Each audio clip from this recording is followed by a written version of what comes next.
Hey guys, MrPokke here, back with another video, and today we are gonna be going through the Acheron's pre-release analysis since Miho decided to drop down the teaser for a kid really early, even revealing her Lightcones. So we're gonna get that out of the way, and without further ado, let's get into today's content. Subscribe!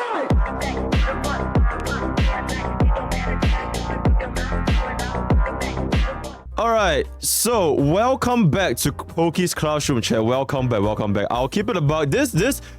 I did not expect this to happen because honestly, it's really early compared to the actual release date, which is like, okay, actually in hindsight, it's not that early.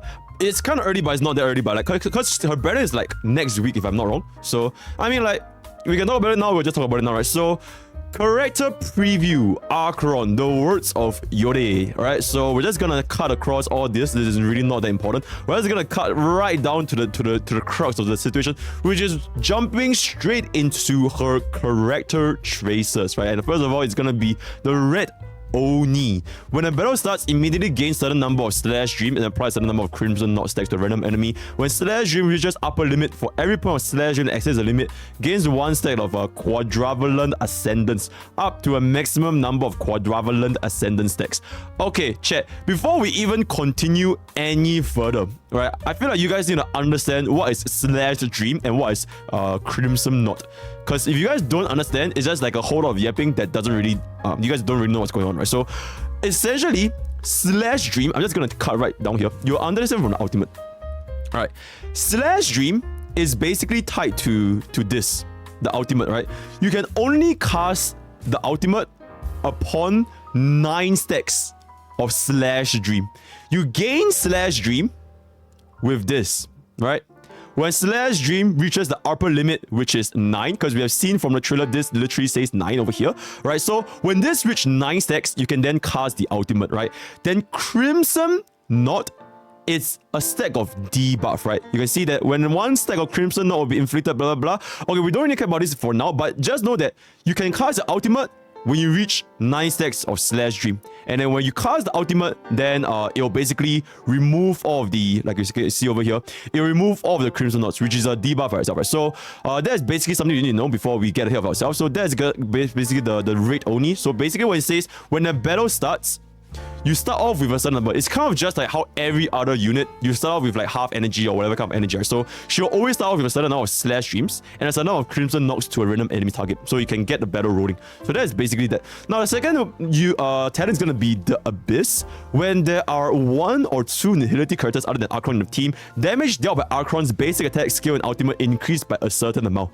Now, chat, this is going to be an extremely important traits to take note of, because from the wording itself, you guys can know that it is basically forcing Acheron to be tied to nihility teammates, because it says other than Acheron, right? Which means that most likely, if you want to achieve the maximum benefits, you will want to use 2 nihility characters with Acheron, which means that in the traditional team building settings, you are going to be running Acheron, 2 nihility, and a sustain.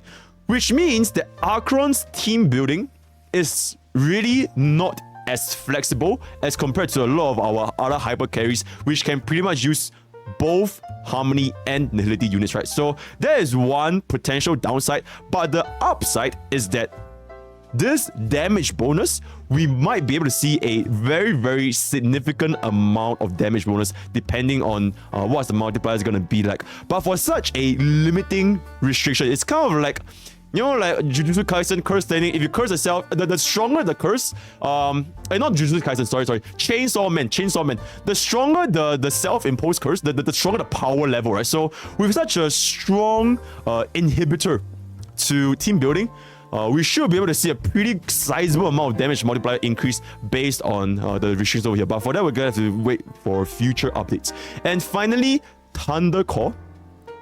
When the Rain Blade from Acheron's ultimate hits enemy targets with Crimson Knot, her damage increase. Once again, I have to mention Crimson Knot is the debuff. It's the debuff that she applies, right? Her damage increase staggered to a maximum number of times and lasting for a certain number of turns.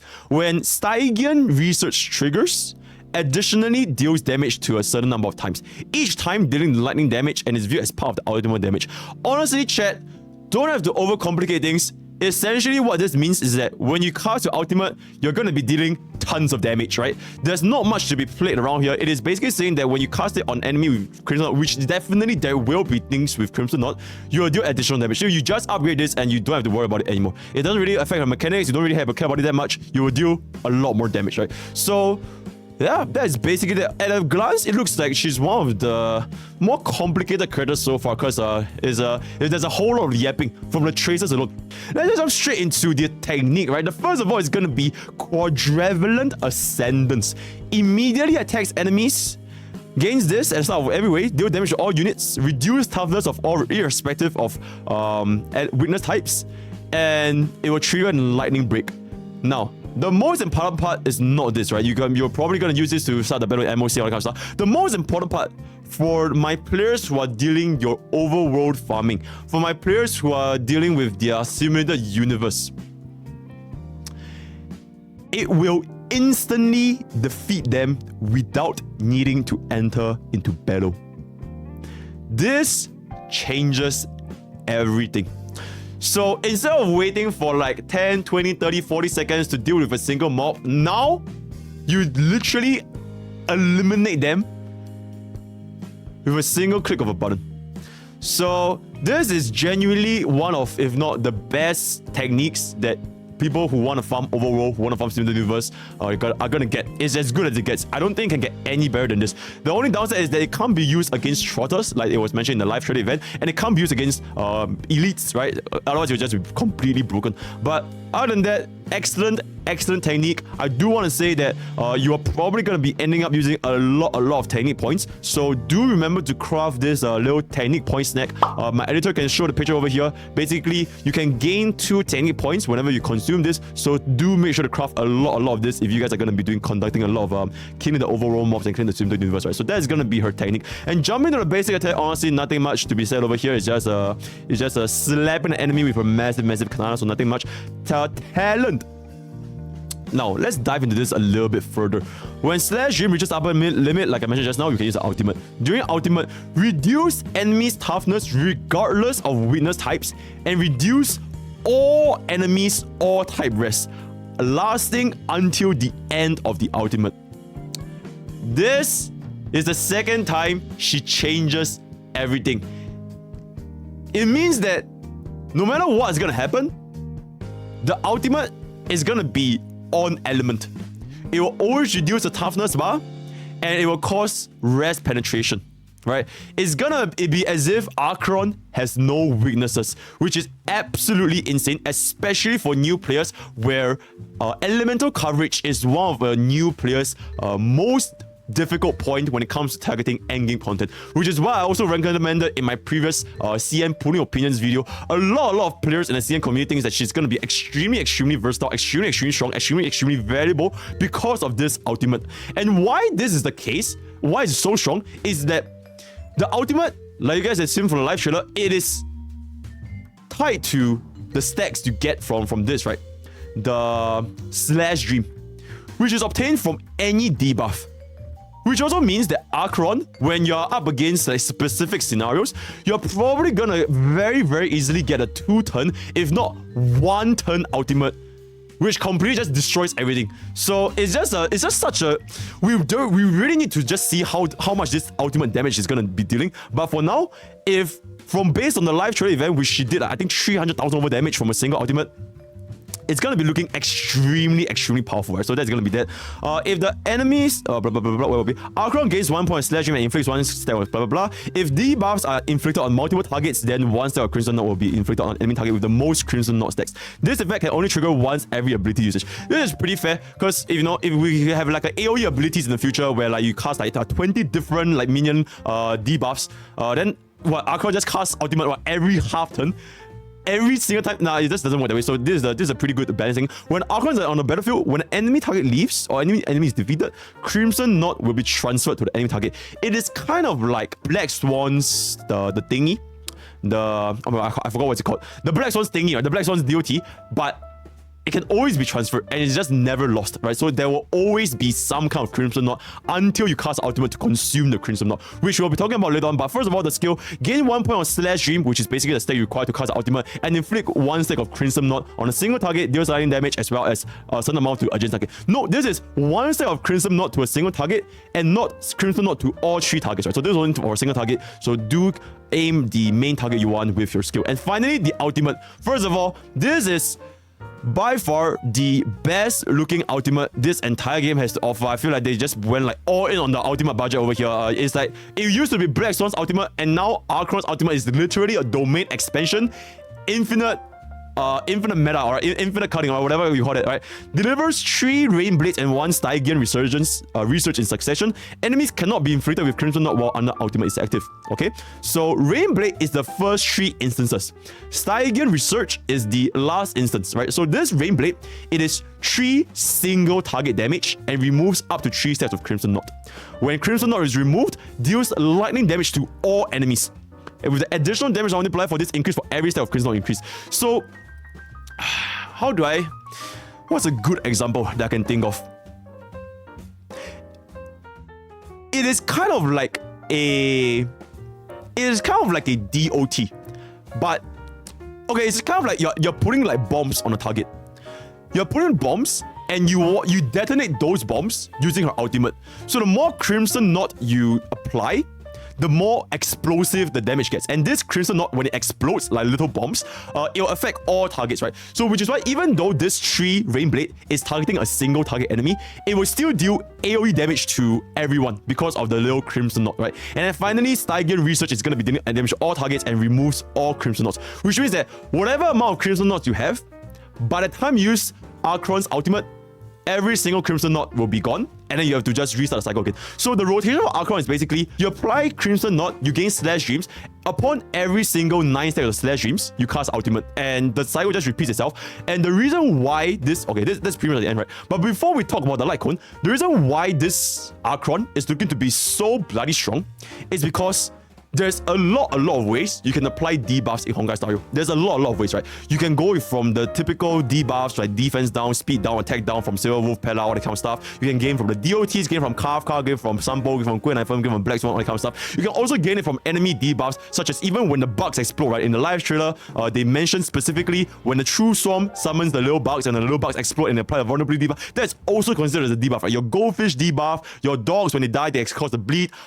There's so many things that cause debuffs in this game, and that's only scratching the surface, right? There is not a Nihility unit that is specifically tied to dedicating itself to dealing a significant amount of debuffs, with the exception of Silver Wolf. But the thing with Silver Wolf is that her kit is not really meant for debuff stacking. Her kit is really like, the main kit for Silver Wolf is to implant Quantum Weakness or implant the right weakness for a DPS to deal damage. So I would dare say Acheron's best in slot Nihility support hasn't even been released yet, because Acheron herself, she doesn't give a flying about the weakness, since the ultimate ignores weakness typing. So imagine the future if we have another 5-star Nihility that just doesn't have the weakness implant, but instead just deals like applies a ridiculous amount of debuffs to the point where Acheron can cast the ultimate very consistently every turn. That will truly make Acheron a game-changing DPS, and I'm not even downplaying this. It is very scary how strong this unit can become based on the future units that we have. And even as of right now, the amount of debuffs we can apply with our teams and the enemy and the environment is proving to be extremely strong, looking for Acheron, right? I wouldn't be surprised if she is gonna be probably the strongest DPS upon release. So that is pretty much it for her overall pre-unit analysis. Now, jumping into her Lightcone. Along the passing shot. First of all, holy god, this Lightcone art is absolutely everything about Acheron so far has just been like, they really wanted this anniversary unit they just went all out. They went all out for the thriller, they went all out for the units kits, they went all out for the animations, they went all out for the bloody Lightcone. Everything about Acheron, there is no quarter spec. Everything just goes all out for you. It's just absolutely insane. So, jumping into the ability. When the wearer's crit, increase wearer's crit damage by 36%. When the wearer hits the enemy target, inflict empty bubbles. Okay, I just want to say empty bubbles sounds like a very goofy name, right? For someone that's looking so badass, it's like, Iveric empty bubbles. Okay, but anyways, lasting for 1 turn. This effect can be triggered 1 time against each target for every attack the wearer launches. The wearer deals 24% more damage to targets with empty bubbles, and the damage from wearer's ultimate increased by 24%. Now, chat. I'm not sure if you guys have noticed, but this Lightcone, it works so well with Acheron's kit that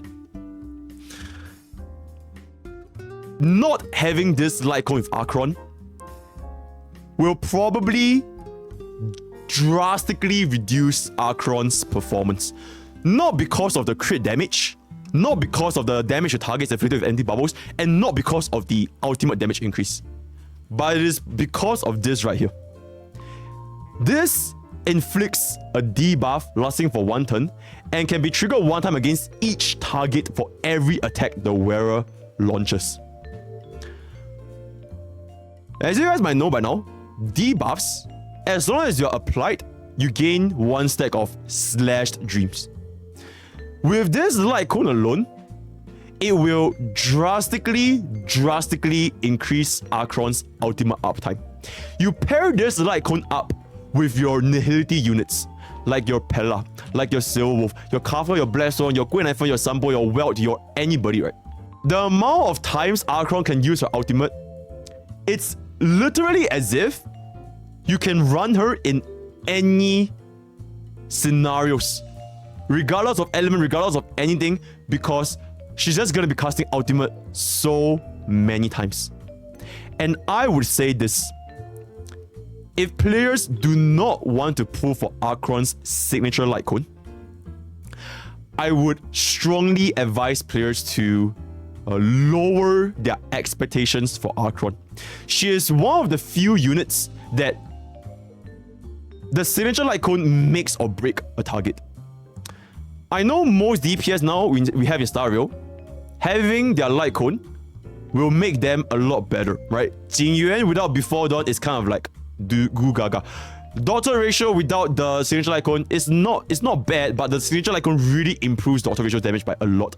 Jing Liu's Lightcone, Blade's Lightcone, Imbibitor Lulin's Lightcone, pretty much every single DPS, the signature Lightcone drastically increases their damage output. And you guys can see from my video over here, your editor son, can you crop this part in, where I discuss should free-to-plays even consider pooling for Lightcones, right? So for Acheron specifically, this Lightcone is so important. It is not because of the additional crit damage or the damage. It's because it straight up changes her rotations from her ultimate. And this is it's a rolling basis, right? The more debuffs you apply, the more frequent you use the ultimate, and it just keeps rolling on and rolling on to the point where without the signature Lightcone, you're probably losing anywhere between like 1 to 2 to 3 to 4 additional ultimates the longer the battle drags on.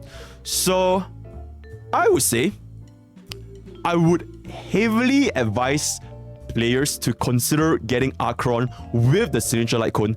And once you do get Acheron's signature Lightcone, so that's to say E0S1, she will most probably be our strongest E0S1 that Honkai Star has seen. And this is as of right now. We're not even considering the future development, the future prospects of like even stronger nihility units that you can pair up with Acheron, right? So based on right now, that is the pre-analysis.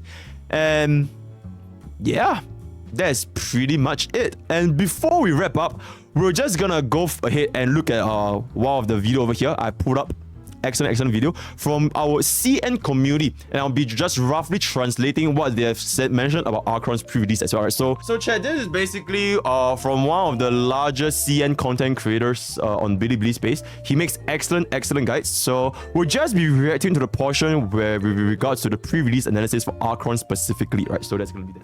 Alright, so I'll just be doing like some live translation here. This is my first time trying this, actually my second time, but we'll just see how this goes, right? So without further ado, let's begin. Oh shit, I was playing this 2 times speed because I'm actually built different. So 黄泉并没有传统 is that she does not have traditional energy output. It is strictly tied to the slash dreams, right? So it's strictly tied to the slash dreams. 同意义上的能量，而是用黄泉头像旁边的花瓣来代替。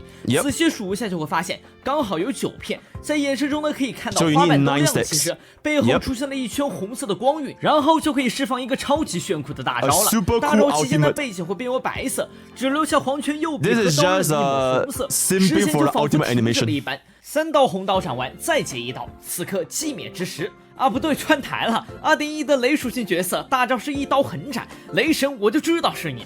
那看完这一个大招，一个字。That was just a Genshin meme, right? This guy's pretty funny as well, right? That's a Genshin meme. 绝美。隔壁的夏表示这个电焊工是一天也待不下去。This is like comparing Acheron's ultimate animation with Scylla's ultimate animation. It's like warm bomb situation. There's a warm bomb situation for Scylla. 去了。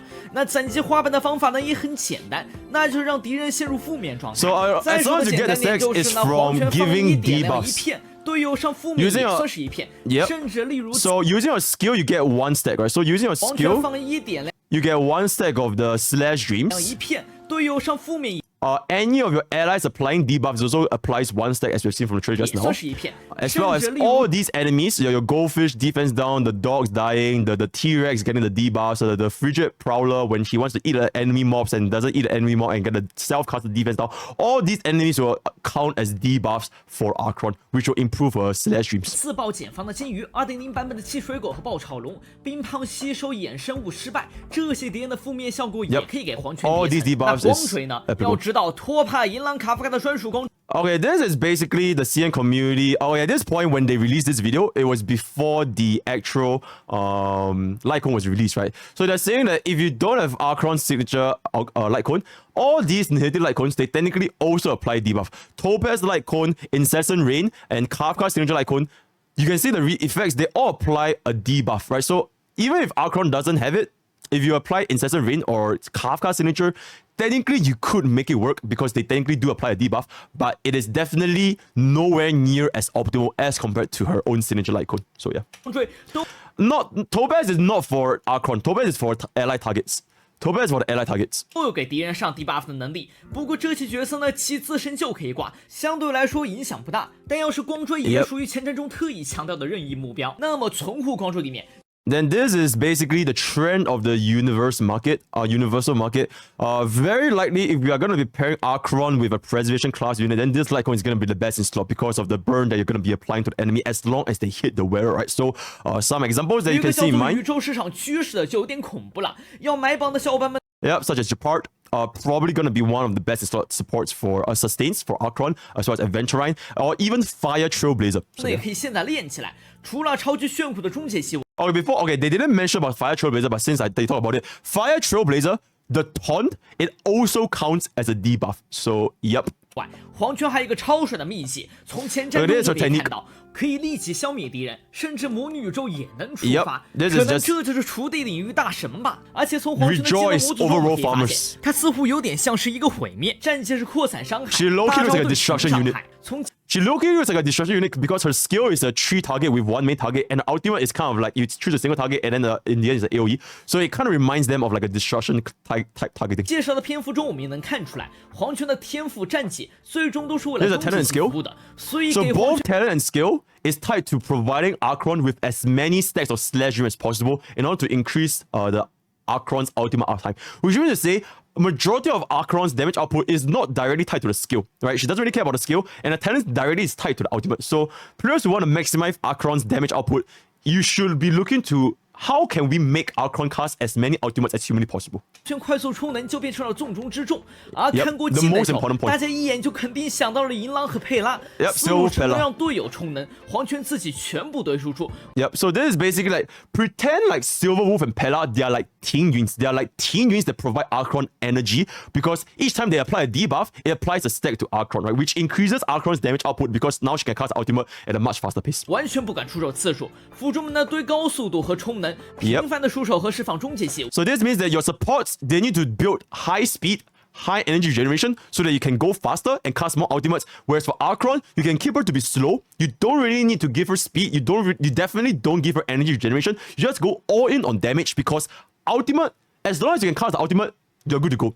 You really don't need a very high speed on Acheron, right? So that's basically. 为黄泉攒能量，目前能上负面的辅助还是 These 有 are 不 all 少 the 的， nihility units 所有 that 虚 you 无 can 的 pair 角 with 色 Acheron 都可以 potentially. 上 Yep, debuff。 all 但 these 严 units 格 that 意义 can 上 apply 来说 debuffs. 呢，目前只有2个比较纯粹的虚无辅助，那就是银狼和佩拉。Yep. So out of all these 严格意 nihility 义上来 supports, technically the only 2 supports is considered as Planar and Silver, right? Because the rest of the nihility units, they're not really supports. They're like they're kind of like DPS because they are duty targets. And well is just well. 纯粹的虚无辅助，那就是银狼和佩拉。银狼普攻就可以上debuff，但佩拉不行。 Yep. So this is where Silver Wolf's basic attack can have attack down, can have speed down, can have defense down because of Silver Wolf's talent. Whereas Planar cannot mark any debuffs from a basic attack. It is only from the ultimate. Unless you equip 不 Planar 过只要带 with 上觉醒 Resolution 如汉珠般 Icon. 闪耀之 Yep, 线 there 光 it 腿 is. 对一点 So 效 as 果 long as 命 you 中来 apply 保证 Resolution 命 Icon 中概 to 率， any of the 任 nihility 何虚无 targets, 角色 then 都可以 any 同 nihility 上 unit can debuff。 apply 那 debuff. 除此之外，软梅的残梅战役也是被视为debuff。 Run Mace, Tanner, Totem, Reblock. Okay, the ultimate, it is also counted as a debuff. But the thing with this Run Mace debuff is that once it's applied once, it cannot be applied again when you attack an enemy. So it's only a one-time thing. 的，但是经过死水套实测发现，软梅的残梅3没有回合限制，对于一个已经有 Yeah, so as long as they have this debuff from Run Mei, they are just gonna have it. So you can't continuously stack the debuff from Run Mei. 缠梅战的敌人再释放攻击，并不会和托帕的战绩一样刷新死水套的效果，也就是上一次就不会再上了。Yep. 但黄泉的debuff计入和死水套是否相同机制，但还需要等到上。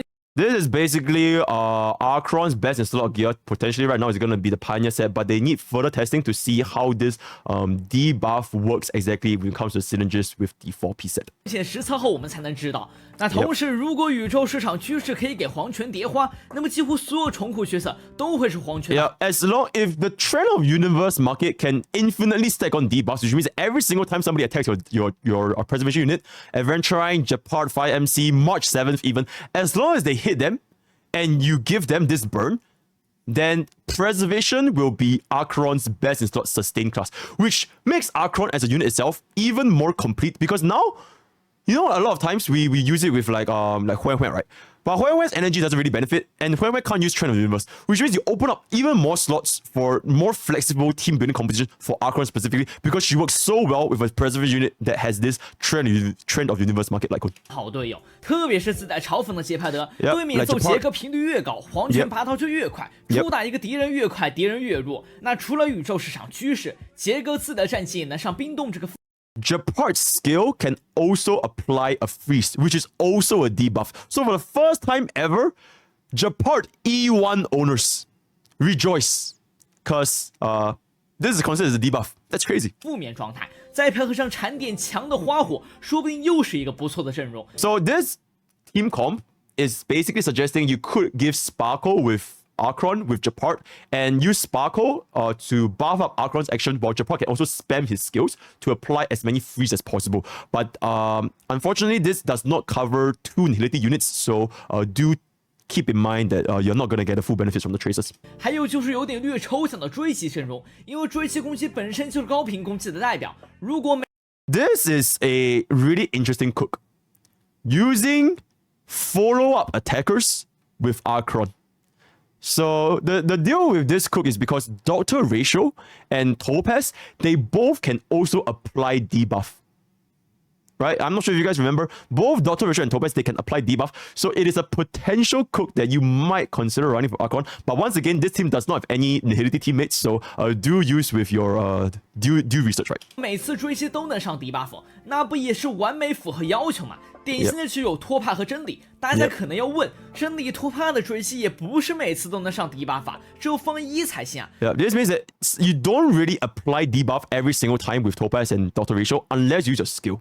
So it's not as consistent. And then this is where they start talking about Topaz signature Lightcone. 那这就不得不说托帕的专武了。托帕真理带上托帕的专武，那就是稳稳的debuff。 Okay, this is where my Western audiences, you guys might get a little bit offended because in the CN community, they really talk a lot more on beyond the E0, S0. So they are not afraid to talk about the S1s across different team comps. So in this specific scenarios, they are like, just use 2 Topaz S1s. then you can apply infinite 负 debuffs. 面不够，专武来凑。 Yep. So you guys might be offended, but you know, this is not my words. I'm just translating from CN community. So yep, let's move on. 当然了，黄泉似乎没有追加攻击，所以略显抽象。同样的抽象的还有卡夫卡加黑天。 Oh, it is the second. This is the third comp they brought up, which is Black Swan and Kafka, which we have also talked about extensively because DOTs they also consider themselves as a debuff. 的阵容，那也是高频 debuff 触发器。你问我带黑天鹅卡夫卡没有拐怎么办？黑天鹅一魂2%。Okay, once again, they're like, okay, if you're running Black Swan and Kafka, there's no supports. What shall we do, right? Black Swan's E1 is a 25% res down.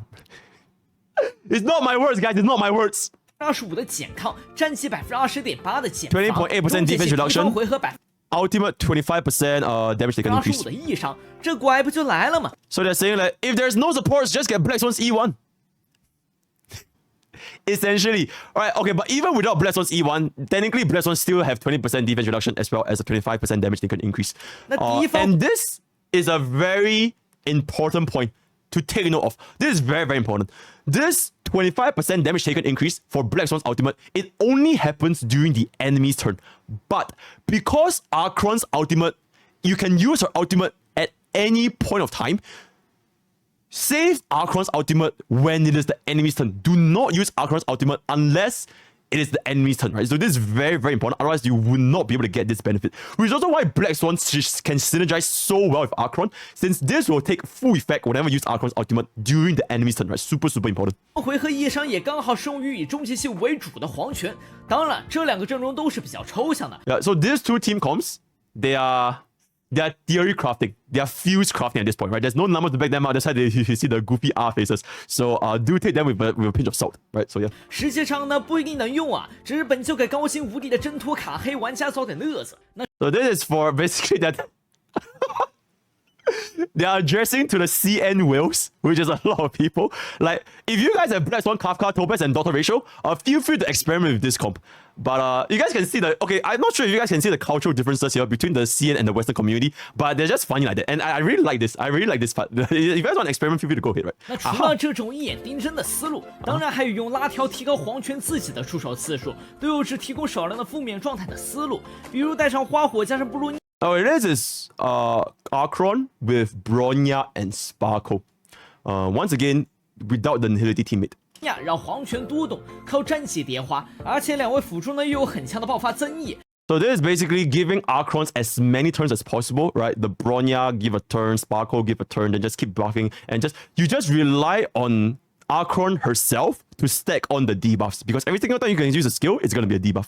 那使用花火速度大于布洛尼亚速度的配方，160速度布洛尼亚。Okay, this is nothing new to you guys by now, right? You always want to make sure Sparkle is faster than Bronya, then Sparkle into Acheron, then Bronya into Acheron, all kind of 和 stuff. 花火可以让黄泉实现一轮3。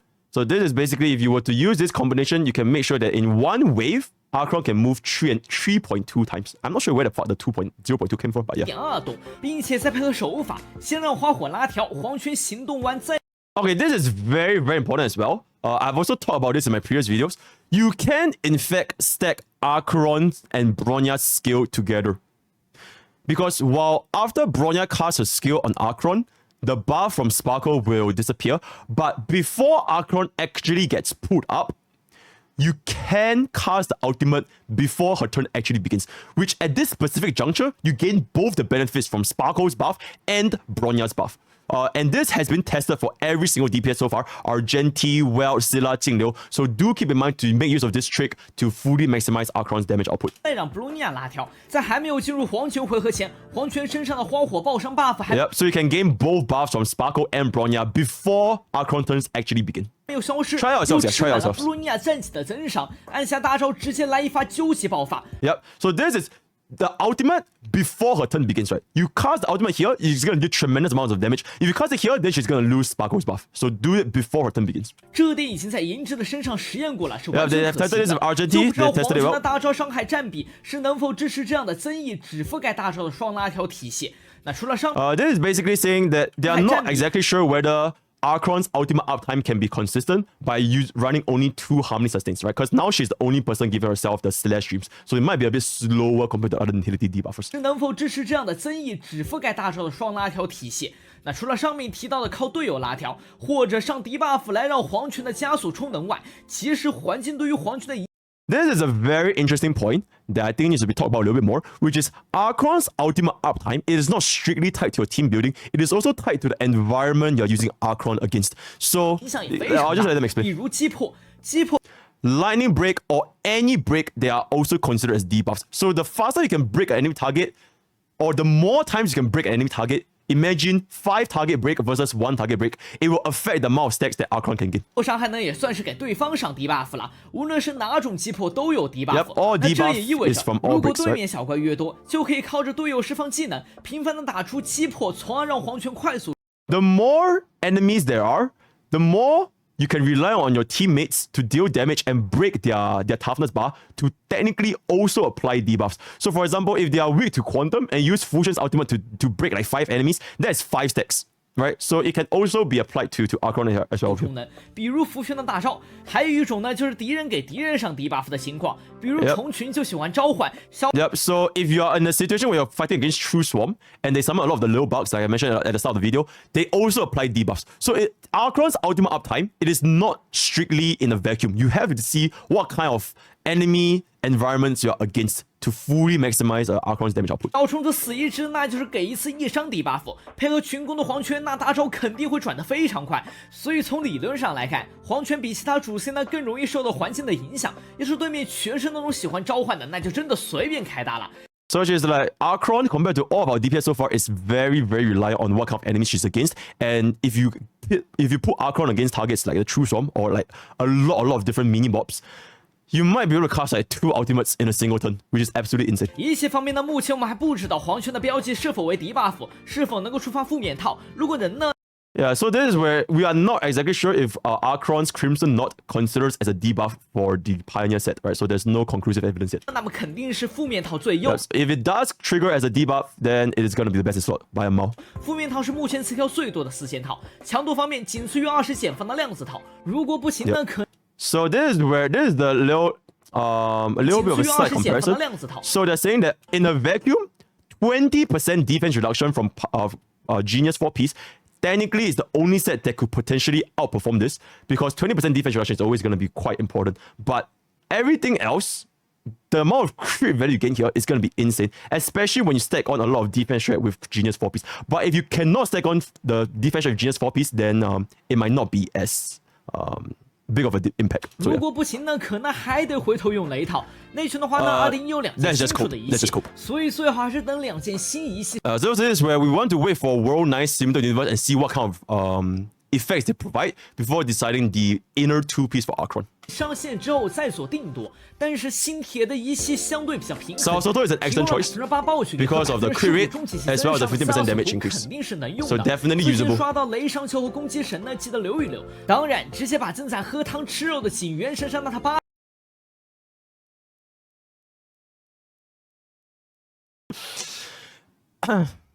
So if you are Jingyuan mains and this is not even my words, guys. This is not even my words. So you're saying like, if you have Jingyuan mains and you want to take away Jingyuan's Sasolos and give it to Acheron, feel free to do so. 发现了呢，也不是不行的。光追的选择就比较明朗了。其实4星光追中呢，只有一线直上输出能用的光追。When it comes to 4-star Lightcones, there's only good and stupid. 要么是击破和功效everything else is just not good 类型的光追，要么就是回能减防中辅助型光追，一看就不是给输出用的。所以专武之下想冲黄泉的玩家们呢，可以先把晚安升起来。而专武的属性分析呢，我们也会在官方发布黄泉动态图那天。So at this point, that's pretty much the end of it, because at this point, this video did not wait for the official release of the recent Lightcone. They haven't talked about the Lightcone yet. So they're basically saying the only potential substitute for Acheron's Lightcone is Good and Sleep Well. And even for Good and Sleep Well, as I've seen just now, the effect from the Signature Lightcone, it is just such a massive downgrade to the point where if you guys don't want to consider pulling for Acheron's Signature Lightcone, it's going to be a very sizable damage decrease, right? So that's going to be that. And yeah, And with that, we've come to the end of today's content for Pokke's Classroom Acheron's pre-release analysis. If you want to engage in any further discussions, feel free to drop it down in the comments below or check out my Discord at discord.gg/Pokke's Village, where we have a very active community talking about Honkai on a daily basis, right? If you want to check out my stream, links to twitch.tv/MrPokke as well as on YouTube. I'll stream the both of them at the same time. Share it will be uploaded on Discord. And that's all I have for today. All the best for Acheron pools. Look forward to more analysis because she looks like she's gonna change everything, right? So, yep, that's all I have for today, and I'll see you guys next time. Take care. I genuinely cannot believe this shit. I genuinely cannot believe this shit. I genuinely cannot believe this shit, guys. Did I say how I genuinely cannot believe this shit? I genuinely cannot believe this shit, guys.